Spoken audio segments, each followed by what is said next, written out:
este momento en las manos del Señor, vamos a orar.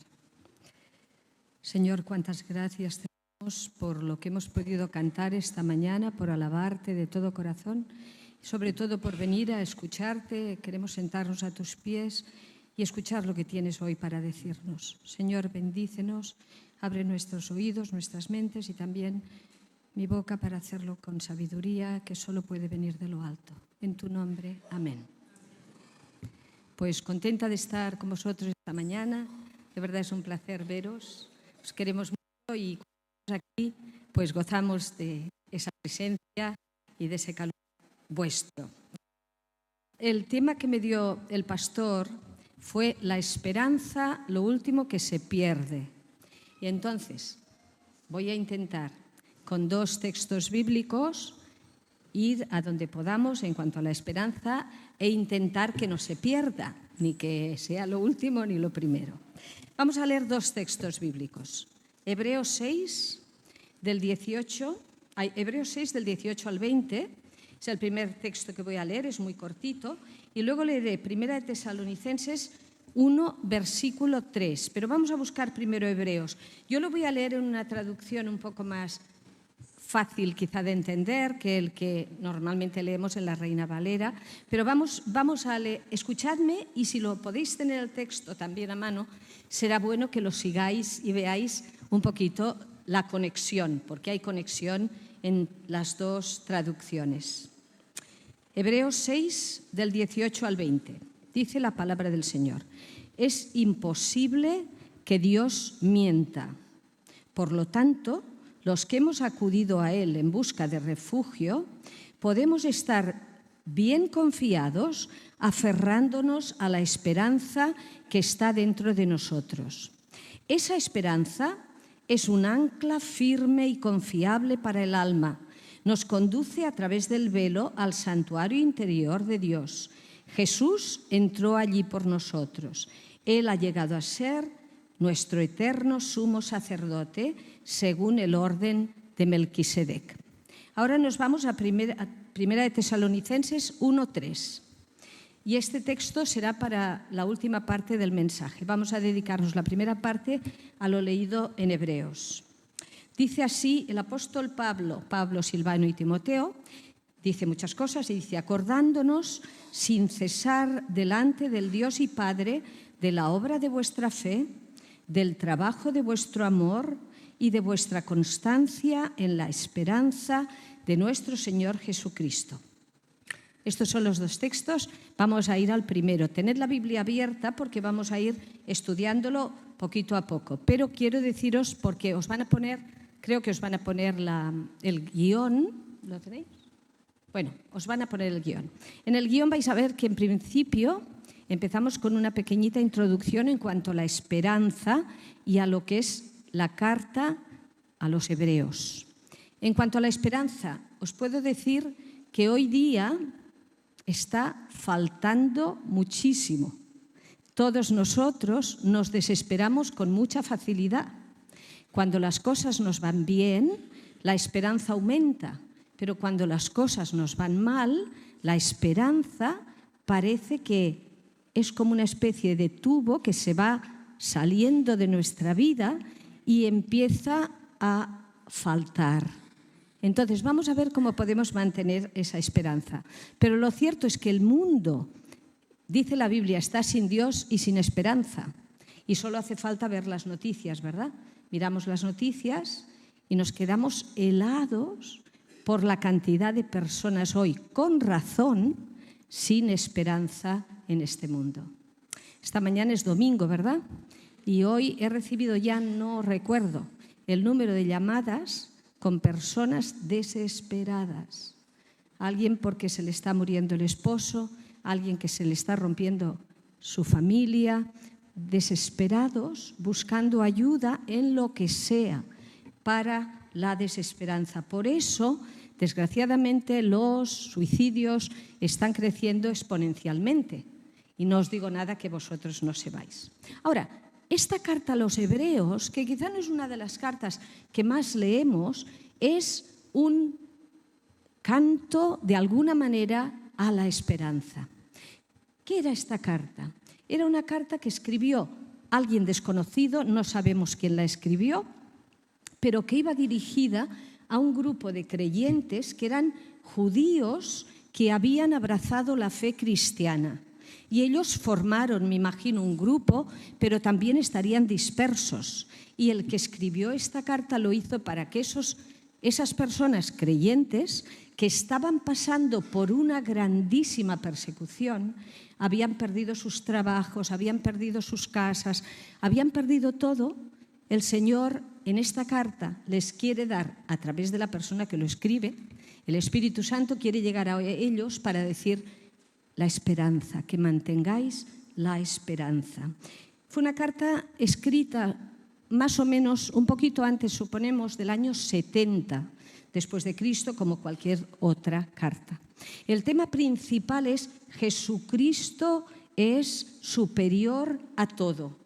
Ese es el tema principal de la carta. Jesucristo es superior a todo. Y en uno de los coritos que hemos cantado decíamos, nadie como tú. En un sentido, ese corito lo refleja. Nadie como tú, porque Jesucristo es superior a todo.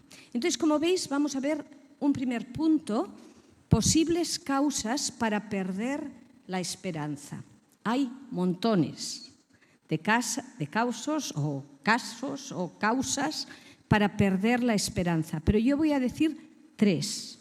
Y en los 3 vamos a encontrar en el libro de Hebreos precisamente un texto que nos puede ayudar a superar esa causa, ¿vale? Vamos a la primera causa. La primera causa por el sufrimiento, por los problemas de la vida, por el dolor. Y creo que no hay nadie aquí que no haya visto eso en su propia vida. Cuando viene el sufrimiento, viene el dolor, la esperanza mengua. Y es así, y no podemos evitar sentir la emoción que sentimos cuando tenemos tristeza o pena porque la esperanza se nos ha ido. Tantas veces nosotros también perdemos la esperanza por sufrimiento. Muchos de los que estáis aquí seguro que estáis en algún punto de sufrimiento, pero esto no es nada que nos tenga que sorprender.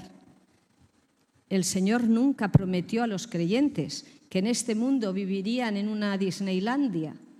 El Señor dijo, en el mundo tendréis aflicción, pero confiad porque yo he vencido al mundo. Y realmente es porque en esta aflicción es tan corta que podemos confiar en que el Señor, más pronto, más temprano, y si es más tarde, en su presencia, todo lo que estamos sufriendo aquí pasará. Y estos hebreos se llamaban hebreos porque eran descendientes de Abraham, obviamente. Y a Abraham, en el Génesis, le llamaron el hebreo. Entonces, la carta a los hebreos es claramente una carta a los judíos cristianos. Perseguidos, os he dicho, perdieron todo. Algunos estaban en peligro por todo eso de abandonar su fe. Y el autor a los hebreos, es decir, el autor de verdad, el Espíritu Santo, escribe un texto. Hebreos 10, 23 al 25. Para los que estaban sufriendo y estaban a punto de perder su fe, les escribe, mantengámonos firmes. Pero fijaros que lo estoy poniendo para nosotros también. Mantengámonos firmes, sin titubear. No importa las olas que pasan por encima de tu cabeza. Tú has de estar firme y luego veremos cómo. Pero mantengámonos sin titubear en la esperanza que afirmamos. ¿Por qué? Porque se puede confiar en que Dios cumplirá sus promesas. Dios no miente, siempre cumple sus promesas. Y sigue el autor diciendo, pensemos en maneras de motivarnos unos a otros a realizar actos de amor y buenas acciones. No dejemos de congregarnos, sino que animémonos unos a otros, sobre todo ahora que el día de su regreso se acerca. ¿Os habéis quedado con la historia? ¿Sí? Mantengámonos firmes sin titubear en la esperanza. Pensemos maneras de motivarnos unos a otros. Realicemos actos de amor. No dejemos de congregarnos, sino que animémonos unos a otros sabiendo que la venida del Señor está cerca. ¿Qué os parece esta instrucción para aquellos que lo estaban pasando tan mal? Lo resumo. Estemos cerca los unos de los otros. Cuando un miembro del cuerpo de Cristo se duele, todo el cuerpo se duele. Qué bueno que la Iglesia tenga esto muy claro. No solo para reunirnos así, sino para tener cuidado los unos de los otros, sabiendo que el Señor se acerca y que seguro que alguien a tu alrededor está hoy pasando por dolor. Acércate, no abandones a los que sufren. Eso te puede hacer que tu esperanza aumente, porque cuando ayudamos a otros nos olvidamos un poco de nosotros mismos. Por lo tanto, mantengámonos firmes sin titubear en la esperanza que afirmamos. Segundo caso, que también nos va a dar una respuesta el autor a los Hebreos, por la incredulidad o la falta de confianza en las promesas de Dios. Cuando no creemos en las promesas de Dios, la desesperanza hace estragos en nuestra vida. Hay tantas promesas, tantas. El Señor te ha dicho: te amo, estoy contigo, te he perdonado, quiero seguir contigo. Aunque todos te dejaren, con todo yo no te dejaré. Que estás pasando por problemas, ahí estoy. En la felicidad, en la tristeza, allí estoy. Y el Señor te dice: ten por cierto que mis promesas no te van a fallar. Cuando olvidamos la incredulidad, nos lleva a la falta de esperanza. Y el autor a los Hebreos escribe, y aquí lo que hace el autor a los Hebreos es recordar el pueblo de Israel, porque al pueblo de Israel le pasaba como a nosotros. Cuando venían con problemas o dificultades, abandonaban al Señor por incredulidad. Vamos a leer, es Hebreos 3, del 16 al 19. Dice así la palabra del Señor. ¿Y quiénes fueron los que se rebelaron contra Dios? A pesar de haber oído su voz, ¿no fue acaso el pueblo que salió de Egipto, guiado por Moisés, y quienes hicieron enojar a Dios durante 40 años? ¿Acaso no fueron los que pecaron, cuyos cadáveres quedaron tirados en el desierto, y a quienes hablaba Dios cuando juró que jamás entrarían en su descanso? ¿Acaso no fue los que desobedecieron? Aquí vemos que por desobediencia también se pierde la esperanza. Cuando desobedecemos lo que el Señor manda, por una razón, porque la incredulidad es incompatible con la esperanza. En cuanto no creas, se acabó, se te va la esperanza. Entonces, tercera causa para perder la esperanza, al olvidar sus promesas. Esto viene dado en el primer texto que hemos leído. Es imposible que Dios mienta. Por lo tanto, los que hemos acudido a Él en busca de refugio, podemos estar bien confiados, aferrándonos a la esperanza que está dentro de nosotros. ¿Y por qué está dentro de nosotros esa esperanza? Porque el día en que creímos en Cristo, Él vino a habitar a nuestra vida, incluyendo la esperanza en nuestros corazones. Esta esperanza, y esto es muy interesante, ahora lo vamos a intentar explicar, es un ancla firme y confiable para el alma, nos conduce a través del velo. ¿Qué quiere decir todo esto? Ahora vamos a verlo. Al santuario interior de Dios. Jesús entró allí por nosotros y Él ha llegado a ser nuestro eterno sumo sacerdote según el orden de Melquisedec. Por lo tanto, como es imposible que Dios mienta, cree en lo que te ha dicho, porque es inmutable. Pero además nos ha dado un ancla segura a la que agarrarnos. Vamos a ver, ¿cómo recobrar la esperanza? Vamos a ver 5 puntos ahora de cómo recobrar la esperanza. Pero acordaros, los pasos, 3 pasos para perderla. Vamos a ver 5 para ganarla. Vamos a ver cómo recobrar la esperanza. En primer lugar, recordar cada día su fidelidad. Él es fiel.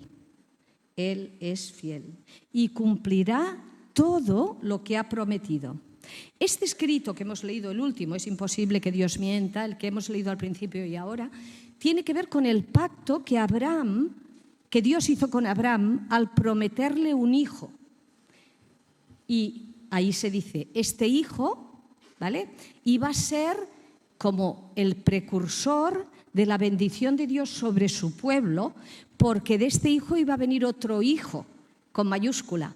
Ese otro hijo iba a ser Jesús. Y de Jesús iban a ser benditas todas las naciones, o en Jesús iban a ser benditas todas las naciones. Recordando esto de Abraham en mente, Dios hizo con Abraham un pacto y aunque él pasó por tiempos de todo, él falló muchas veces a Dios, Dios le sostuvo siempre y la fe de Abraham en esas promesas de Dios le sujetó de por vida hasta que llegó a encontrar a su Salvador en el cielo.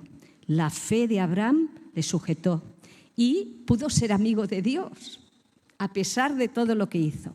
Pero hay un texto, un pasaje en los tiempos de Abraham que a mí hoy, repasándolo, me han hecho mucho bien. Me ha hecho mucho bien pensar en lo que os voy a explicar ahora. ¿Por qué Abraham, a pesar de todo, confió en las promesas de Dios y en qué puntos de su vida lo vemos de forma muy clara? Hay una escena que todos vais a recordar. La escena es cuando Abraham recibe palabra de Dios que le dice a Abraham, vas a ir y vas a sacrificar a tu hijo. ¿Recordáis esto, verdad?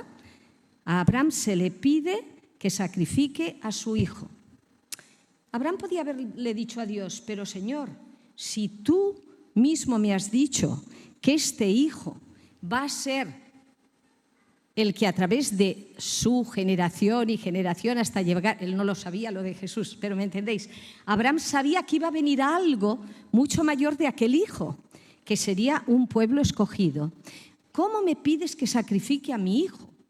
Si sacrifico a mi hijo, ¿dónde están tus promesas? Nos quedamos sin la resolución de la historia, sin la resolución de la promesa, porque si muere Isaac, ¿cómo iba a venir de generación en generación Jesús siendo descendiente de Isaac? Claro, para Abraham sería súper difícil entender esto.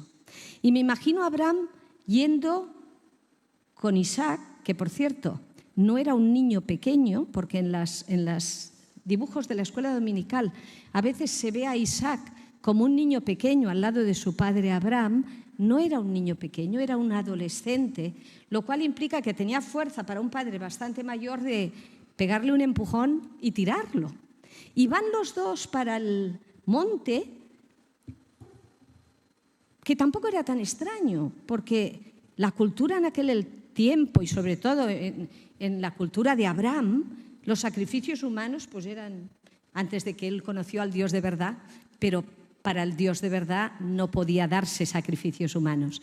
Pero Abraham, aunque no entendía nada, sigue su camino hacia el monte y va con la mula, con la madera, con todo, dirigiéndose hacia arriba, hacia la montaña. Cuando llegan allí, Isaac le dice a su padre, Padre, tenemos la madera, tenemos el fuego, tenemos todo. Pero ¿dónde está el cordero? Imaginaros, como dice Eduardo, la escena. Abraham blanco. ¿Dónde está el cordero? No le dice el cordero vas a ser tú. Le dice una frase que es la que me ha hecho tanto bien esta mañana. Le dice, hijo mío, el Señor se ocupará de eso. El Señor se ocupará de eso. No sé, recordando la fidelidad de Dios, recordando las promesas que el Señor le había hecho a Abraham, él pudo decir, el Señor se ocupará de eso. Y hoy, a ti y a mí, estemos como estemos, tengas el problema que tengas, tengas el dolor que tengas, el Señor te dice, el Señor se ocupará de eso. Yo me ocuparé. Por lo tanto, muy importante, para mantener la esperanza, recordar cada día su fidelidad. Él es fiel y cumplirá todo lo que ha prometido. El Señor se ocupará de eso.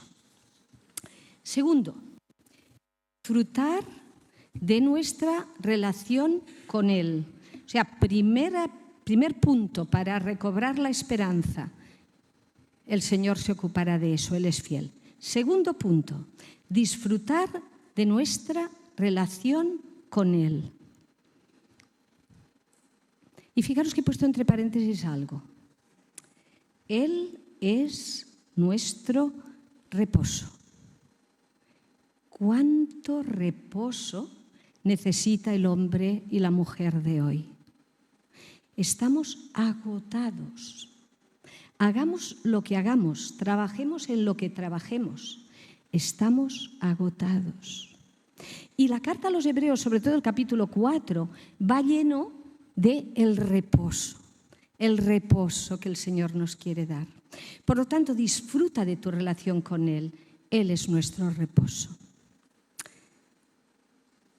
Hoy es un día un poco especial para mí.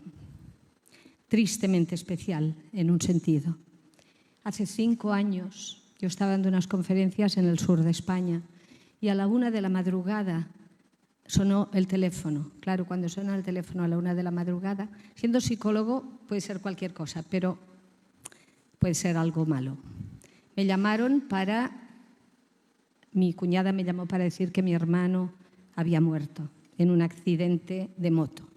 Salió con su moto, nunca volvió a casa, murió de repente en un accidente.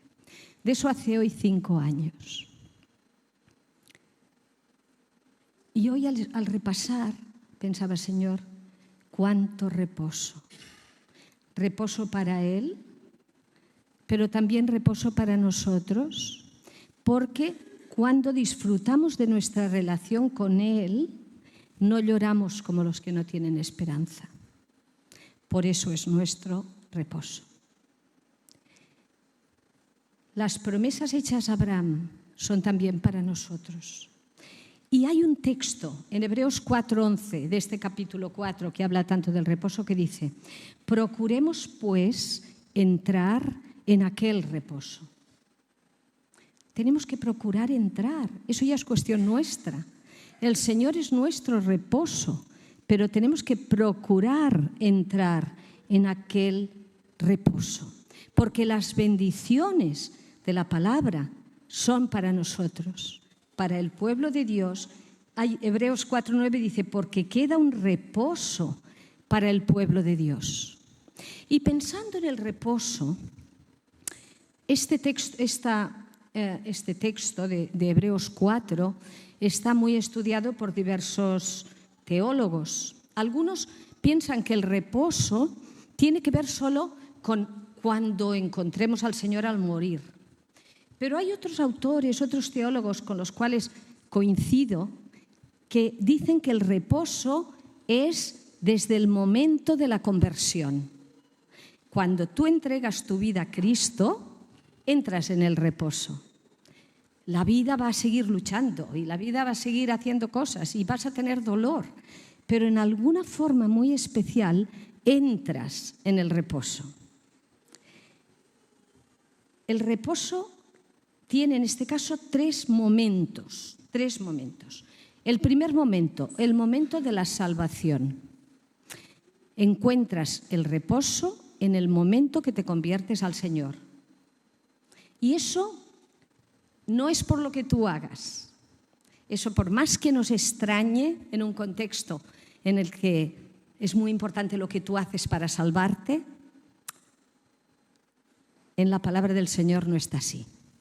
En la palabra del Señor dice que cuando tú vienes a Él, porque Él te buscó primero, pero cuando tú vienes a Él, el Señor te salva por gracia, no por lo que tú hayas hecho. Ninguno podemos hacer nada para encontrar la salvación. Dice la Biblia, por gracia sois salvos por medio de la fe, no por obras, para que nadie se gloríe. No hay nada que tú y yo podamos hacer para ganar la salvación. Solo acudir a Cristo. Señor, aquí estoy. Tal como soy, vengo a ti. Primer momento de la gracia y primer momento del reposo. Vengo a ti como soy, Señor. Límpiame. Pero ese primer momento es solo un primer momento.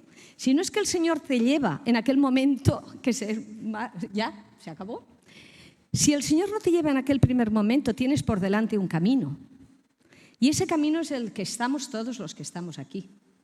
Por gracia sois salvos, por medio de la fe. Pero una vez que entramos ahí en su reposo de la salvación, encontramos otro reposo, que es el reposo de la santificación.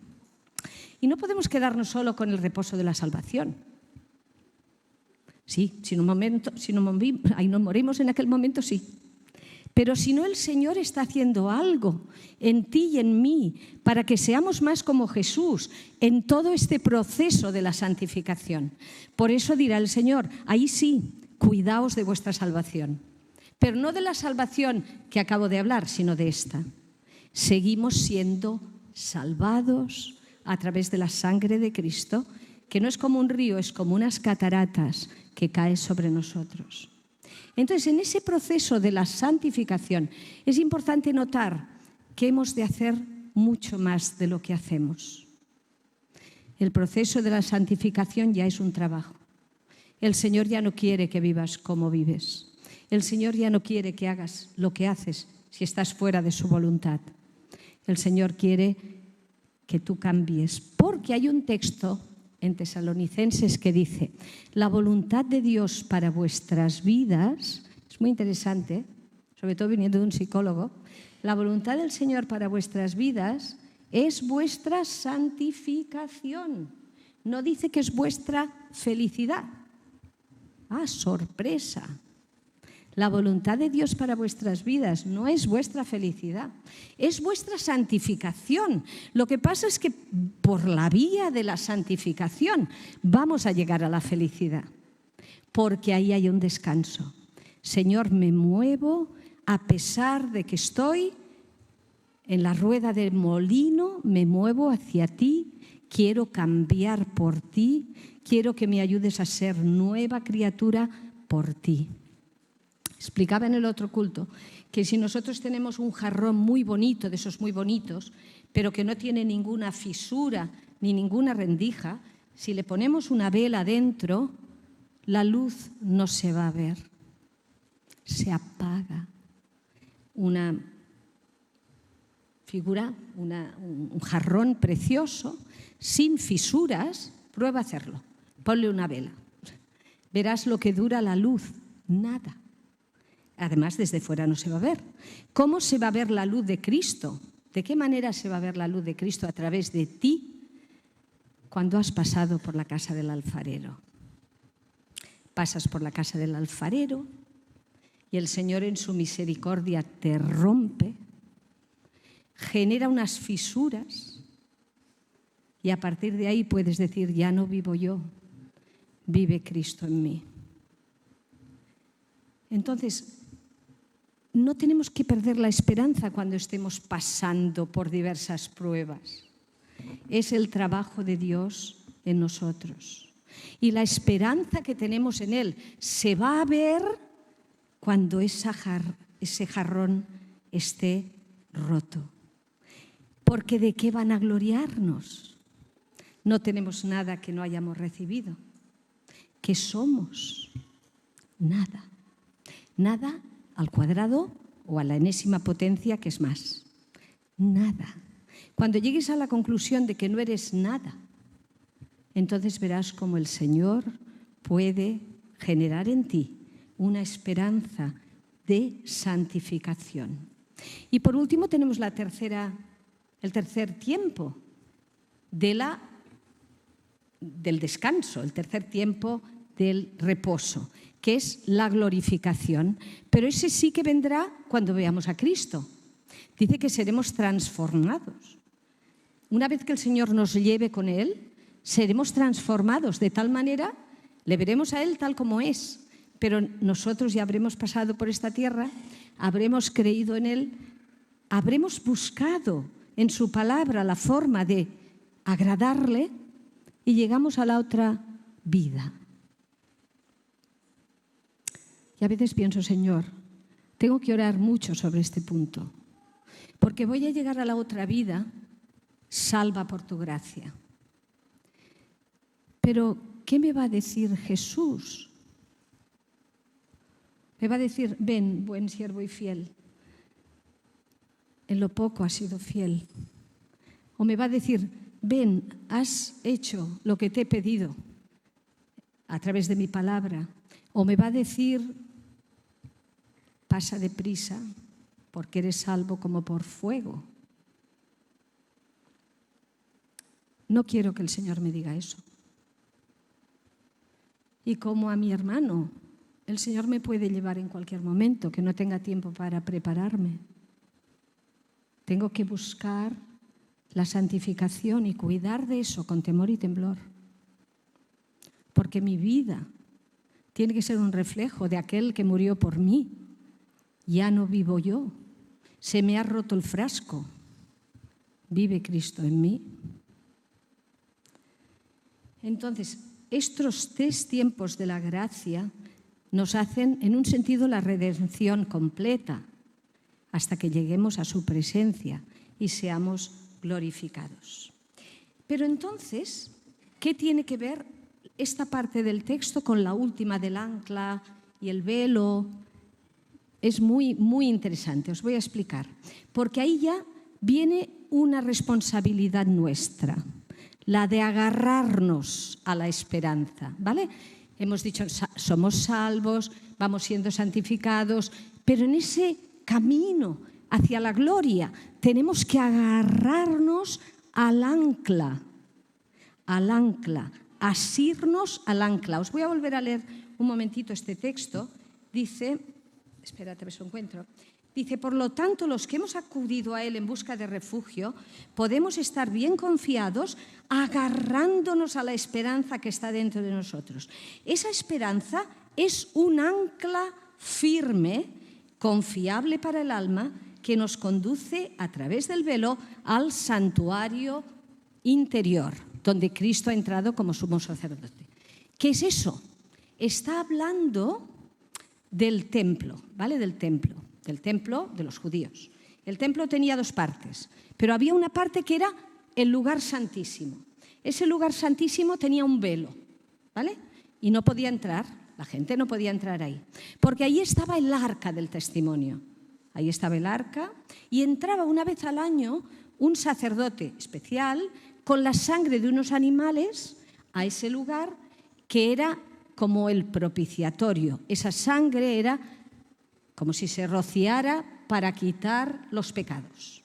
Una vez que Jesús ha entrado ahí como sumo sacerdote, Él es el sumo sacerdote, Él es la sangre, Él es el cordero, Él es la salvación.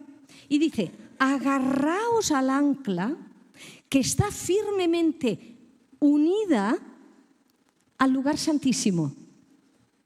Normalmente un ancla se deja en el suelo, en el mar, en el suelo.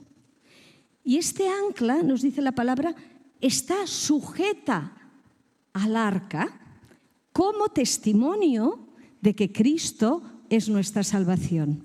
Agarraos.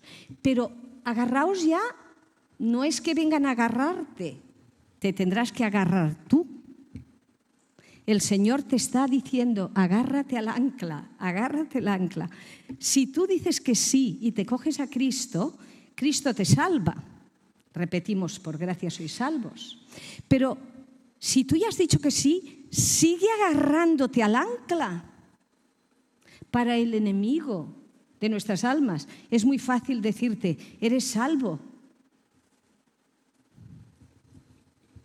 Haz lo que quieras. No puede ser. Por una razón, porque una cosa va ligada a la otra. Quiero decir, tu vida va a demostrar por tus frutos si de verdad te has agarrado al ancla. Porque los 3 tiempos, salvación, santificación, glorificación, no pueden estar en uno sin el otro. Van ligados.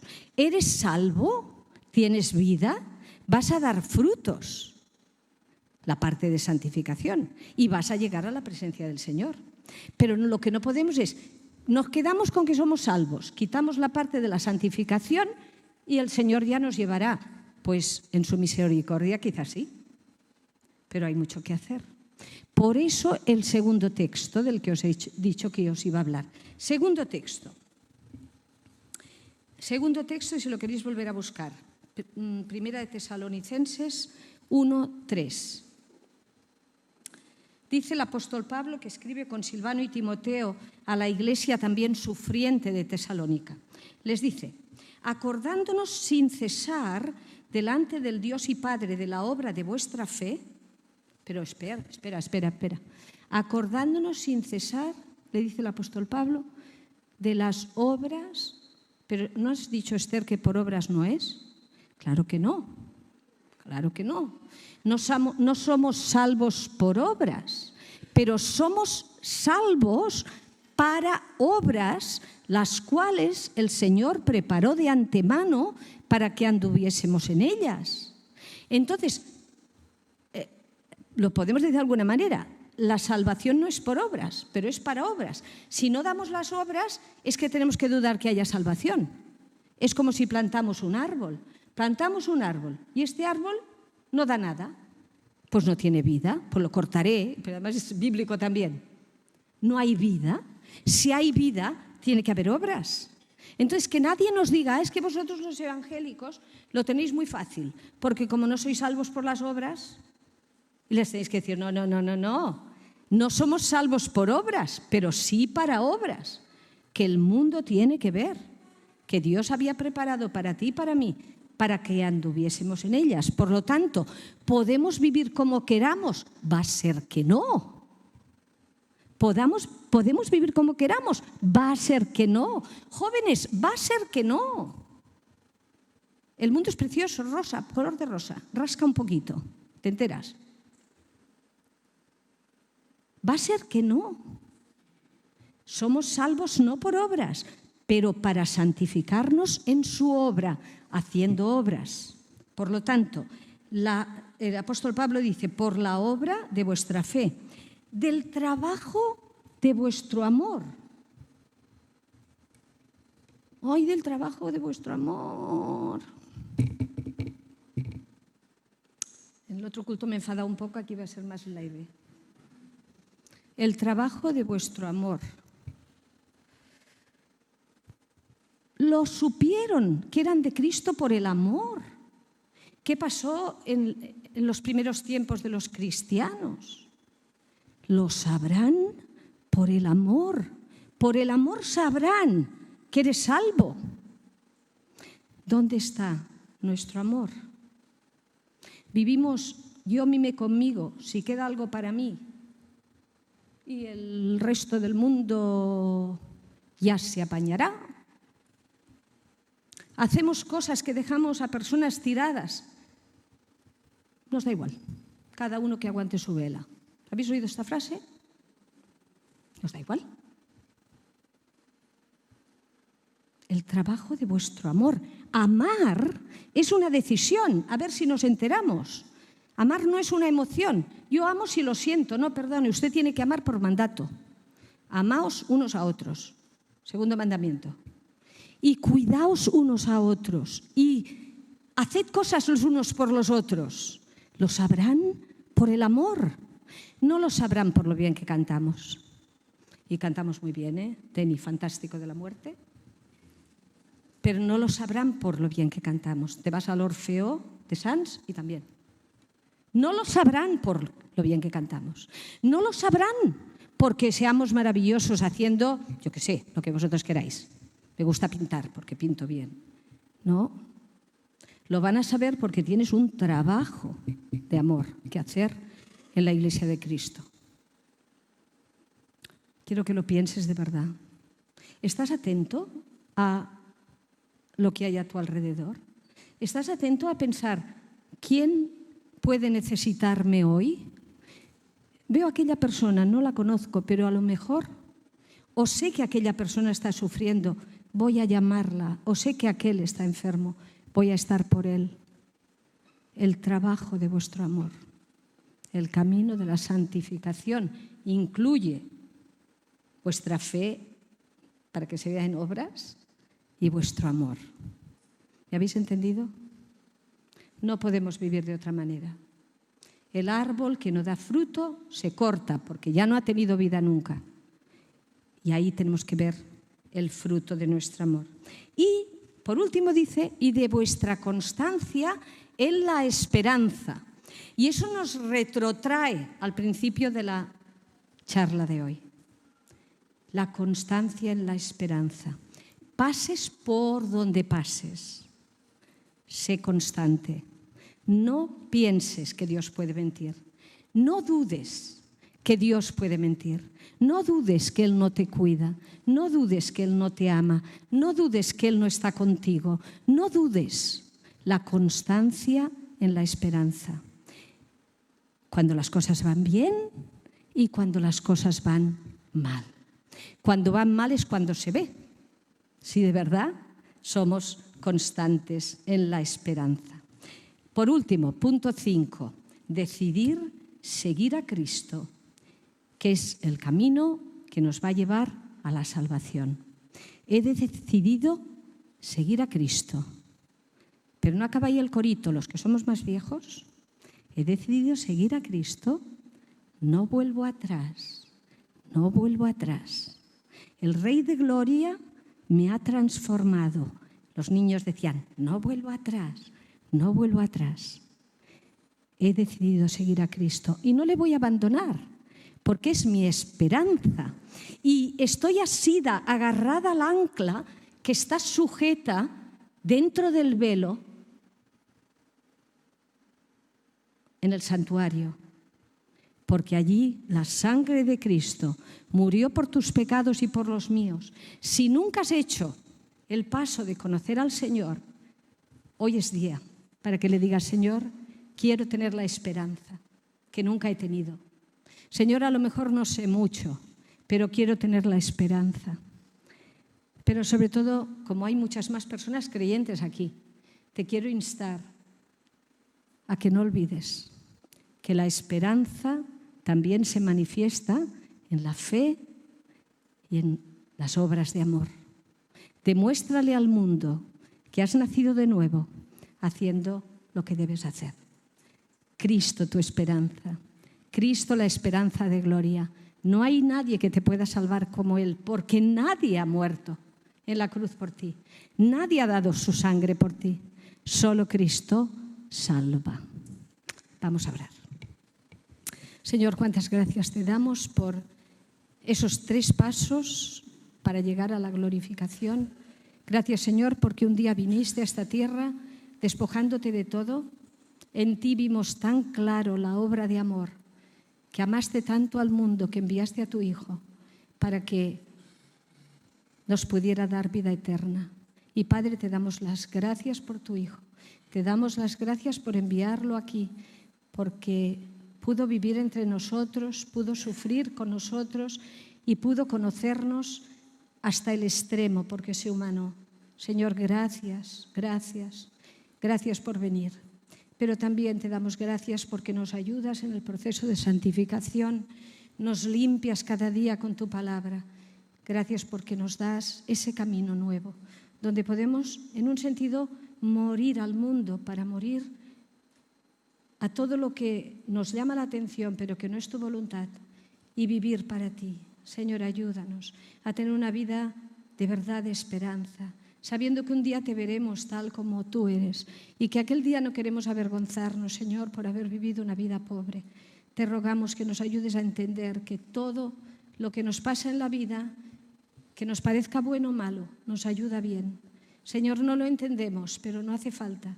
Solo necesitamos creer que tú estás obrando en nosotros para hacer de nosotros algo nuevo, para que la luz tuya en nuestras vidas pueda ser vista por los que nos rodean. Señor, por este mundo sin esperanza te pedimos, Señor, que tú obres en la vida de nosotros, los creyentes, para que de verdad llevemos esa luz a todo aquel que se pierde. Te lo pido todo en el nombre de Jesús. Amén.